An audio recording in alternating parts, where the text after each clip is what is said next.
Good morning बच्चों। Third year A and B हमने ecosystem start किया था। आपने मेरे प्रीवियस वो नोट्स पीडीएफ नोट्स वगैरह और वीडियो देखे होंगे। उसमें इकोलॉजी का इंट्रोडक्शन दिया था हमने, फिर स्ट्रक्चर ऑफ इकोसिस्टम और इनकी डेफिनेशन दी थी और एक असाइनमेंट भी मैं दे चुकी हूँ आपको।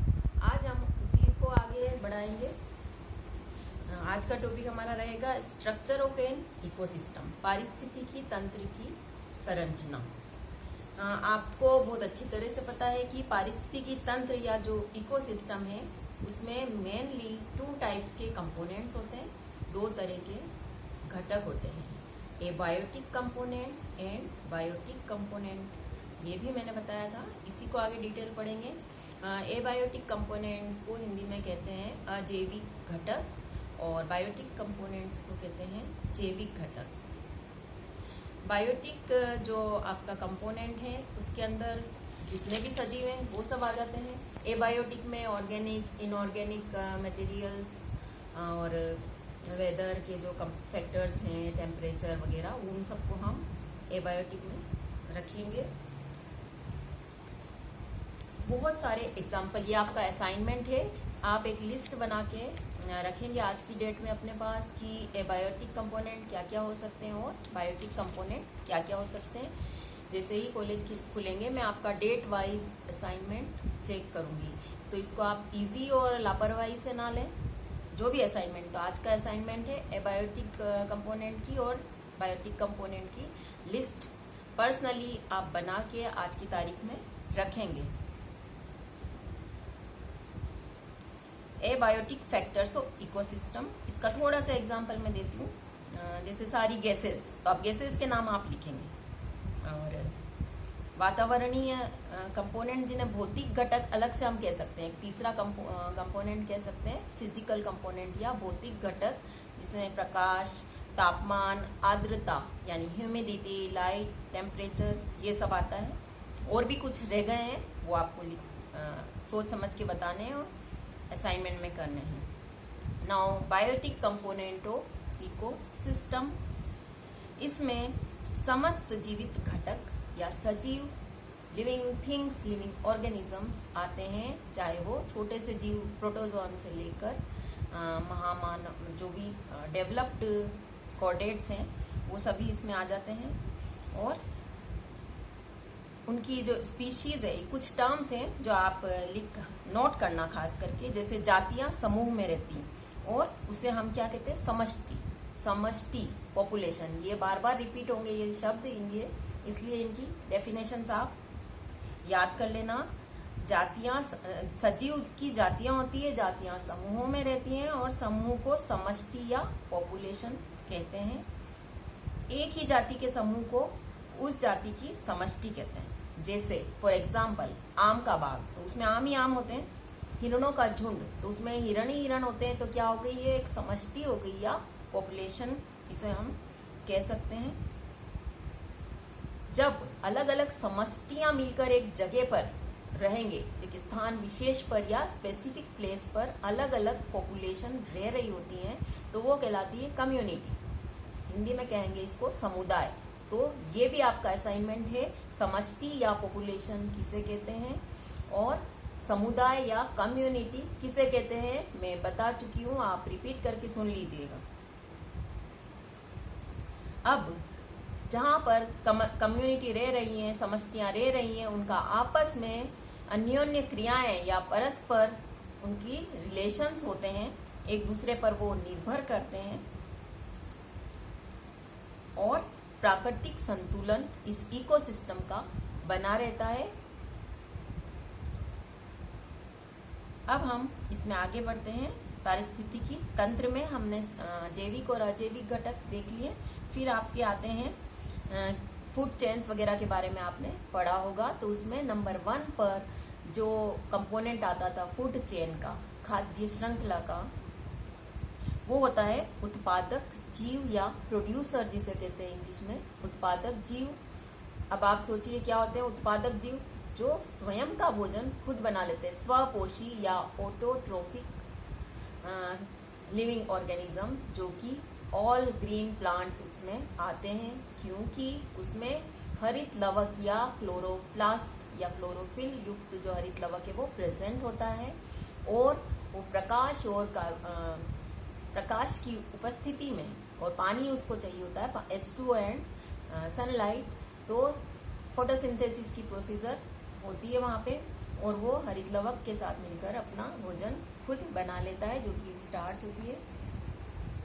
अब ये तो हो गया उत्पादक। तो खाद्य श्रृंखला का प्रथम घटक क्या हो गया? उत्पादक जीव, जैसे कि घास, पेड़ पौधे जो कि हरे हैं, इन्होंने खुद का भोजन खुद बना लिया। एटीपी के रूप में ये होता है स्टार्च या ऊर्जा, और इसका उपभोग करने वाले समस्त जीव कहलाते हैं उपभोक्ता या कंज्यूमर। तो कंज्यूमर को हम फिर अगेन इनको फिर क्लासिफाई करते हैं, जैसे कि primary consumer, secondary consumer, tertiary consumer. प्राथमिक उपभोक्ता, द्वितीयक उपभोक्ता और तृतीयक उपभोक्ता। प्राथमिक उपभोक्ता कौन होंगे? समस्त शाकाहारी जंतु, क्योंकि वो घास पर, पेड़ पौधों पर डिपेंड करते हैं। तो इनकी भी आपको ये असाइनमेंट है, लिस्ट बनानी है कि प्राइमरी कंज्यूमर कौन कौन से होते हैं। नाउ सेकेंडरी कंज्यूमर या द्वितीयक उपभोक्ता। द्वितीयक उपभोक्ता वो होते हैं जो शाकाहारी जीवों पर निर्भर करते हैं, यानी कि छोटे छोटे घास कुतरने वाले जीवों को जो खाते हैं। अब आप इसकी भी लिस्ट बनाइएगा। फिर ये तो हमने दो में क्लासिफाई कर दिया कि उत्पादक और उपभोक्ता, प्रोड्यूसर एंड कंज्यूमर।